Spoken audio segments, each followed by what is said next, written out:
Waiter. Sir কেমন আছেন? এই তো আলহামদুলিল্লাহ।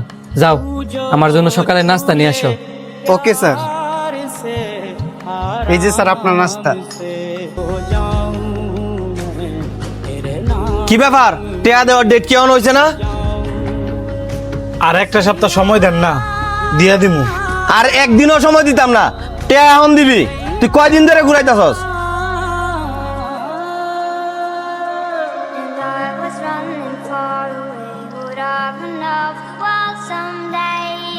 ভাই আমি তো আপনার সবটি দিয়ে দিছি, খালি তো আর 50,000 টিয়া নে বাকি।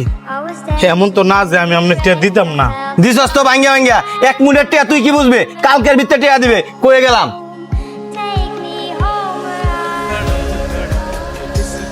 অন্তর, তোমার মা জন্য কওছে আমার নাই তো।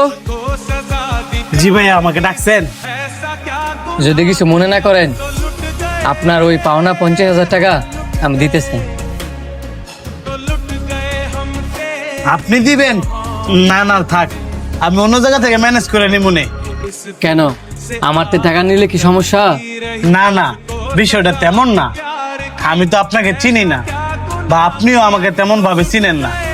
আপনি হলেন এই রেস্টুরেন্টের কাস্টমার, আর আমি রেস্টুরেন্টের ওনার। এতগুলো টাকা আমি আপনার কাছ থেকে কিভাবে নিই, বা আপনি আমাকে কোন বিশ্বাসে দিবেন? বিশ্বাসের কথা কইলেন, বিশ্বাস আছে বইলেই তো আপনার শেফকে না চেনার পরেও আপনার শেফের রান্না করা খাবার আমি খাইছি। আকাশে বিমান উঠতে দেখছেন? বিমানের পাইলটকে মানুষ বিশ্বাস করে বইলেই হাজার হাজার মানুষ বিমানে ওঠে। গাড়ি চালকরে বিশ্বাস করে বলেই মানুষ গাড়িতে ওঠে।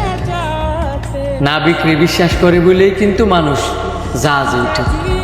পৃথিবীতে এখনো বিশ্বাস বাইচে আছে, কিন্তু বিশ্বাসের মর্যাদা মানুষ দিতে পারে না বলেই মানুষ মানুষকে এখন বিশ্বাস করে না। সবাই ভুল বুঝে। আমিও কিন্তু আপনারা বিশ্বাস করতাম না যদি কিনা আপনি রেস্টুরেন্টের কিছু না হতেন।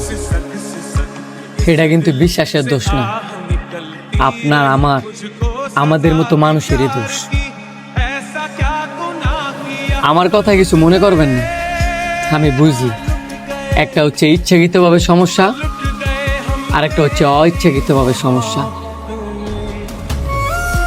এখন ওনাকে হয়তো বা কেউ ইচ্ছা করে টাকা নিয়ে ঘুরেছে, যে কারণে আপনার উপর থেকে ওনার বিশ্বাসটা উঠে গেছে।